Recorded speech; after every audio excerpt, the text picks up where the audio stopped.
What's going on, everybody? It's your boy Clint from the Die Hard MMA podcast, and this is the Total Takedown for UFC Vegas 40. That's right, we are looking over the top of this card. We're going top to bottom, looking at totals under 1.5. Are we going over 2.5? Will or won't the judges get involved? That's what we're looking at today. Little change of scenery. I apologize in advance if you hear some earth, wind, and fire in the background. That's just Grandpa Die Hard doing his thing. So little change of scenery. We'll be back to our regularly scheduled programming next week. I do want to have a little note here. The undefeated post-weigh-in show tomorrow is going to be a little bit late because I'm going to be doing some family stuff. So I do apologize. It's going to come out a little bit later in the afternoon. Let's get straight on into this one. Kicking off our night, what we've got is Isla Nunes taking on Ariane Carnelossi. Women's MMA fight to start our night. We have got a 2.5 round total to kick this bad boy off.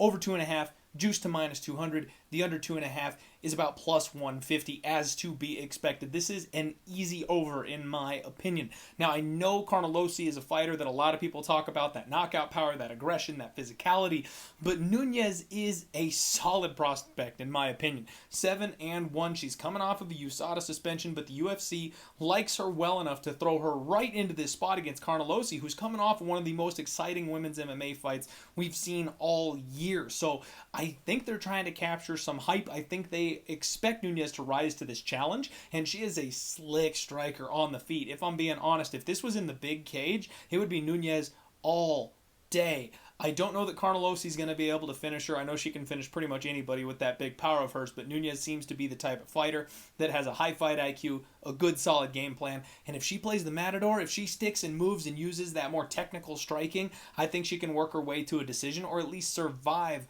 what Carnelossi is bringing to the table and get this thing to the cards. So I'm saying over 2.5 for the first fight of the night.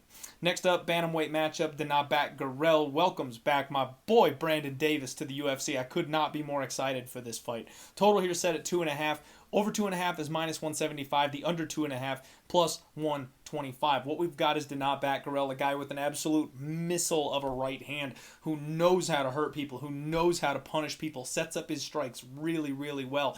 Brandon Davis on the flip side of this thing, iron chin, never been knocked out. You are not putting this man down. There's no way Danabat Gurel is submitting Brandon Davis either. Brandon Davis could submit Dana. Maybe he knocks out Dana, but Dana has proven to be pretty tough and durable himself. We did, however, see him get lumped up against a wrestler, and Davis is a pretty slick striker on the feet. If I'm being honest, both these guys have the opportunity to finish. The durability factor for both guys, it's what's kind of making me a little bit shy of wanting to jump all over this one, but I think there's a chance we see violence. The under 2.5 at plus money would probably be the way that I lean, because Dana could see the tables flipped on him here.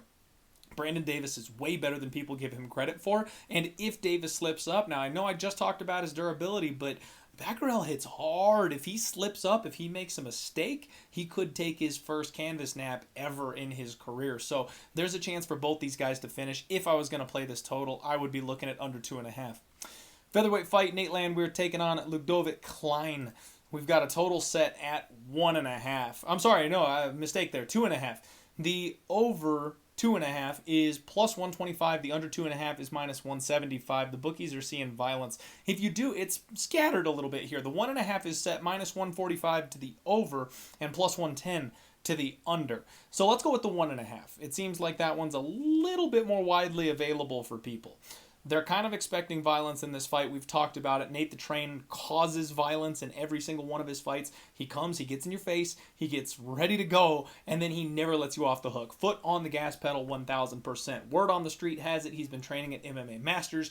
You know, guys like Colby Covington training out there. Maybe he looks to engage in more of a wrestling-based game plan. We know he's got a decent wrestling game in his back pocket, and if that's the case, there's a chance that we see a different version of Nate Landwehr on this fight card. He may take a slower pace. He's been knocked out a couple times, and we all know about that Klein head kick. So if he looks to grapple, this fight probably squeezes over that 1.5. I'd be looking over that minus 140. I see a minus 135 out there. I would not hate taking a contrarian stance and looking for this fight to go longer rather than shorter. Women's flyweight fight, Lupita Godinez taking on Luana Carolina. Now, this was originally Sijara Eubanks, and everyone was piling on. Absolutely everybody was ready for Sarge to murk Luana Carolina.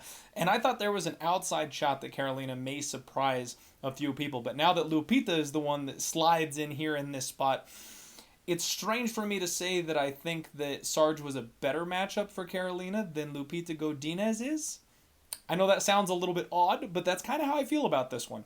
Lupita Godinez showed us just recently how dangerous she is. She's young, she's got a good gas tank, she's physically strong, she's vicious on the ground. And we've seen the issues for Carolina on the mat. Now, when Carolina gets going on the feet, she's a pretty dang slick striker. She's got some good offensive submission ability, so there's some finishing opportunity on the table here. Total opened up at 2.5. Over is -195. Under is +160. I'd be looking violence here, folks. I mean, I think there's more of a chance of a finish with this particular matchup, maybe even than the other one. And we're getting a better line because people assumed the last matchup was the one that would give us a better chance for a finish. So maybe I'm off on that, but I absolutely still think there's a good chance of violence here. Lupita Godinez showed us what she can do on the mat, and if Carolina has those problems against Sarge, she's going to have those exact same problems here against Godinez. If this fight ends up standing, if it's a 15-minute striking battle, Godinez is going to put herself at risk because Carolina's nasty on the feet. So, yeah, I wouldn't mind taking the under 2.5 shot. I don't know that I'm betting this particular fight, but I don't hate the under looking for some violence here. Welterweight fight coming up next. Danny Hot Chocolate Roberts taking on Ramazan Emeev. And this is a fight that really should go over based on everything we've seen from Ramazan Emeev. The guy likes to grind. He likes to grapple. We've seen that Danny Roberts has like a 53% takedown defense. This fight's going to end up on the cage. It's going to end up on the mat. Danny Roberts is a guy that's going to look for that knockout, and I just don't see it coming. Ramazan Emeev is super durable, super high fight IQ. Not something I expect to happen. Total here is set at 2.5. The over 2.5 -190. The under is +140. Once again, I would clearly be looking over. There's a chance this gets hairy in that third round. If Ramazan Emeev decides he wants to finish, Danny Roberts is probably the guy that he can finish. And, you know, we can't count out Danny landing some kind of a bomb in this spot. I don't think it's going to happen, but the chance is always there. I don't really feel like laying that kind of price tag, but I expect the judges to be deciding 30-27 on this one. Closing out the preliminary card, Andrew Sanchez taking on Bruno Silva. And here's one of those correlated fights that we like to talk about on a regular basis. Andrew Sanchez, he's kind of a point fighter. Like, he's got a couple of knockouts, but more often than not, he just grinds on people. He's got decent wrestling. He likes to press people up against the fence, slow the pace of the fight down, and then stick and move, tag them on the feet with his boxing.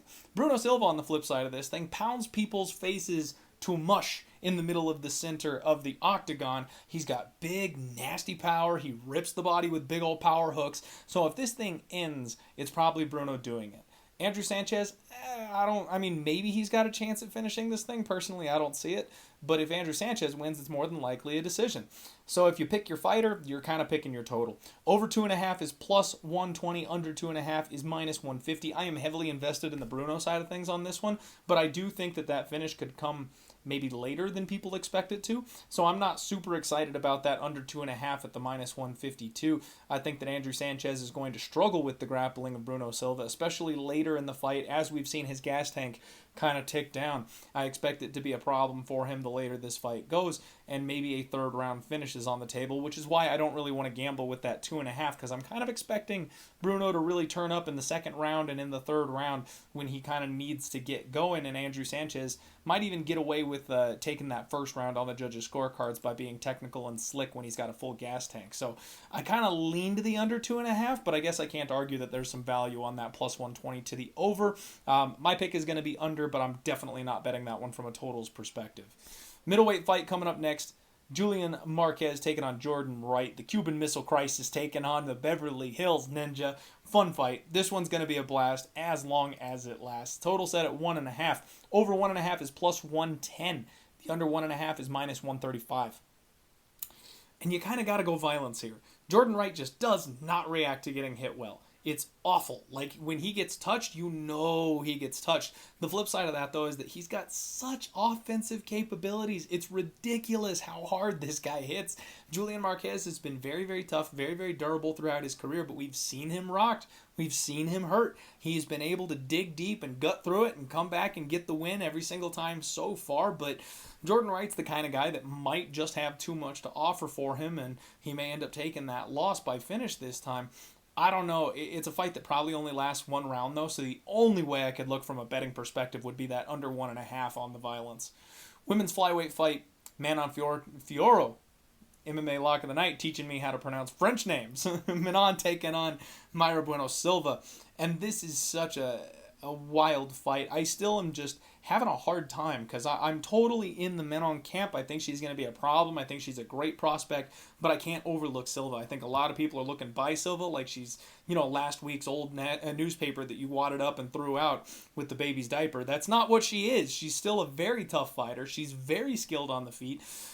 And I think we're getting a discount on a women's MMA over here because of the finishes that these two are capable of, but they're both taking a step up. They're both tough. They're both gritty. They're both durable. I think they both will know how to stay in this fight, and I would be looking over. Total set at 2.5.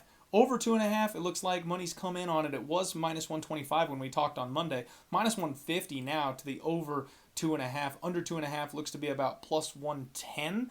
And I can understand taking a shot at the violence with the way these two are capable of going off. But I still would be looking over. I kind of wish I jumped on that 125 when it was out there because I think that really is the value side here. These two can have a technical battle. I think Fiorot can stay on the feet, use her good strong hips. Silva's not much of a wrestler. She relies on like slips and knockdowns to get these fights to the floor, and I don't know that she's necessarily going to get that in this fight. So if we got a 15-minute battle, unless there's like a cut stoppage or someone's eye swells shut, I think they're both gonna want to stay in that fight. So I expect it to go over, and I think we're getting kind of a low price on a women's MMA total.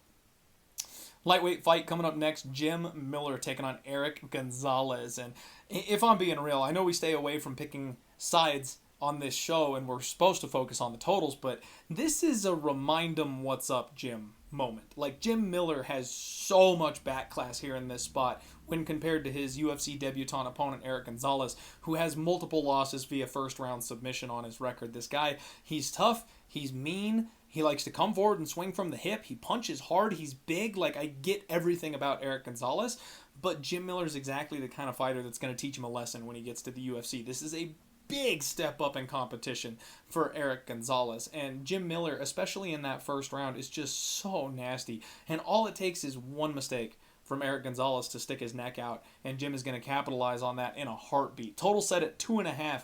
The over is minus 165. The under is plus 120. This is violence all day, folks, because regardless of whether or not you think Jim is going to get that submission, I do. I bet it already, plus 275.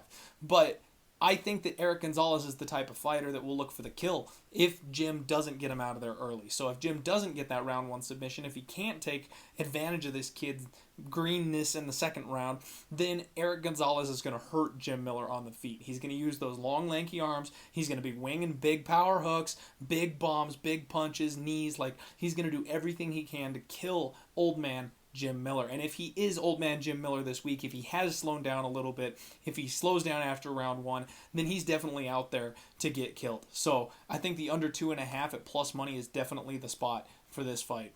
Heavyweight fight, Andrei Arlovski taking on Carlos Boy Felipe. And a fight that's got the internet on fire, if nothing else. Like, we are arguing on Twitter. People have stuck their flags in the sand on which side of this awful heavyweight fight they want to be on. It's pretty hilarious, if you don't mind me saying so.